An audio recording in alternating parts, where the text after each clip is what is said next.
Halo Infinite's campaign dropped almost exactly 4 years ago, and while the initial reviews were warm, the love has since cooled in the 4 years following its release.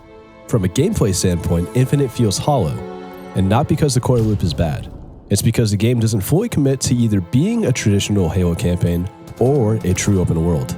Let's break down why. To start with the positives, Master Chief has never been a stronger character. The original trilogy leaned into him being a stoic super soldier, the perfect stand-in for a player.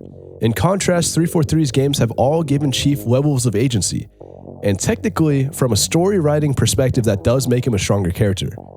We can talk about this with his questioning and disobeying of orders in Halo 4. Surrender that AI! No. It's going AWOL with Blue Team in Halo 5. And we can continue this conversation with Infinite and his story continuing at the most active it's ever been, protecting the weapon, letting himself be vulnerable and therefore human, and showing respect to Escharum. His story only gets elevated when considering the pilot's presence, whose arc ties directly into Chief's, making the story more grounded, while giving someone for Chief to inspire once again. It also puts the UNSC back as an underdog in the campaign, making them feel even more ragtag than ever before. Gameplay-wise, Infinite trips hard. Most main missions are shoved into indoor facilities that could have belonged to any Halo game. And while yes, that does make Zeta Halo feel like a Halo ring, it also makes Zeta Halo feel like, well, just a Halo ring. The open world barely touches the critical path. That means fewer big set pieces, fewer moments that feel mythic. The intro, the tower jump, and the Harbinger encounter are all strong, but there are not enough of them to make this game feel as bombastic as campaigns in the past. The lack of iconic battles hurts too. We have no scarab fight, no aerial missions, or no massive outdoor assaults to speak of. And while having Chief fits the story, it doesn't excuse how empty the ring feels in practice. Even the Marines, maybe this is Marine afterlife, who were almost cut before Joe Staten stepped in, can't fully compensate for that emptiness. Infinite's biggest problem is committing to one biome, the Pacific Northwest. It's a beautiful biome to be sure, but it never evolves. The forests are too sparse to feel like real forests. They feel more like North Korean supermarkets more than they do Costco's. Weather is almost non-existent outside of fog and wind. No rain, no snow, no storms. This is an especially huge miss considering how much rain the PNW gets annually. Zeta Halo is supposed to be shattered and unstable, and the world should have represented that through the weather instead of giving us a perfect sunny day everywhere on the ring 24/7. Past Halo games gave us deserts, tundras, beaches, swamps, space stations. Infinite had the perfect opportunity to mix harsh banished red steel with crisp snow-white terrain, or use broken ring landmasses to transition between any of these different environments that I've given you, excluding the space installations, but also maybe including the space installations. The end of the campaign even teases a desert area we never got to explore. The Infinite reveal also did something similar with underwater portions that also never got to be shown in the game. When Infinite leans into environmental storytelling, it actually works. The scattered Spartan corpses holding upgrade modules, the banished in UNSC wreckage. These tell the story of a desperate fight that happened before Chief arrived. The grunt radio beacons are perfect as well. But the world stops short. We never get a sense of what Zeta Halo was used for beyond some teases, or how the Forerunners shaped the specific region that we are exploring.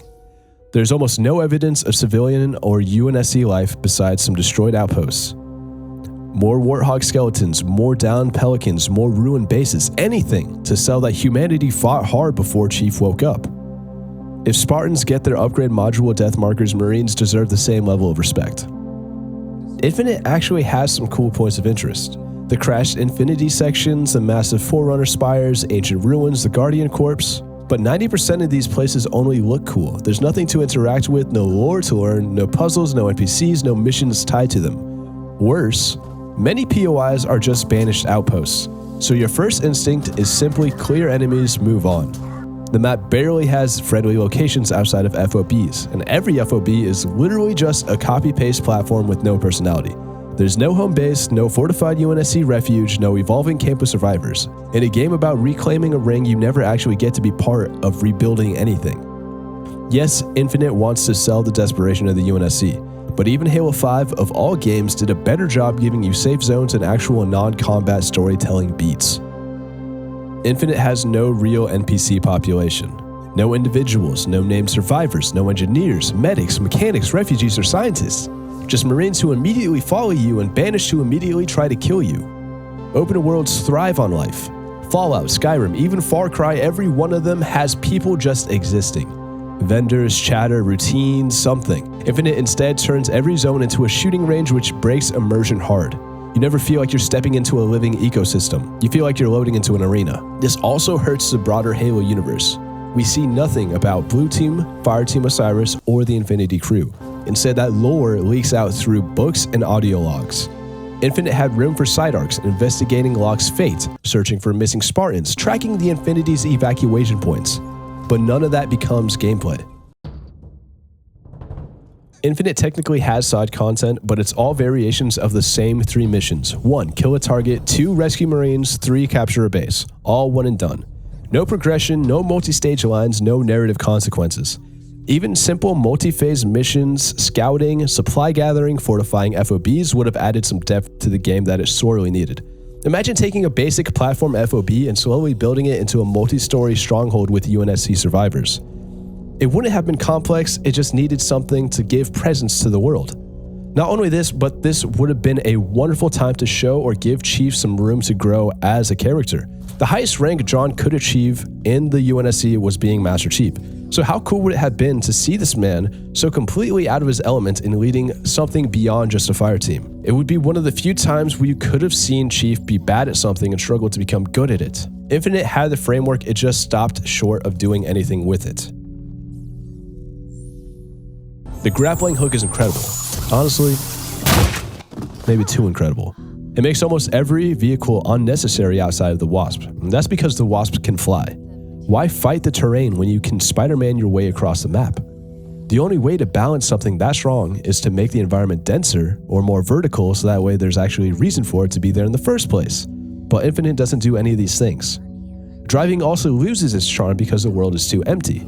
Without small POIs, road encounters, or micro events, you're just holding W or pushing forward with your thumbstick until something appears on your HUD. At that point, I almost wish you could drive Warthogs in first person and vibe like GTA at sunset, playing some classics, some Martin O'Donnell. Halo Infinite's campaign wasn't bad, but it was safe. It wanted to be a classic Halo story and an open world and a soft reboot, but ended up spreading itself too thin. The shooting feels fantastic, the grapple shot is genius, and the narrative core is strong. But the world never comes alive the way an open world needs to. Infinite shows that Halo absolutely can work as an open world, but only if the next game commits to building a full ecosystem instead of giving us a giant arena with trees in it.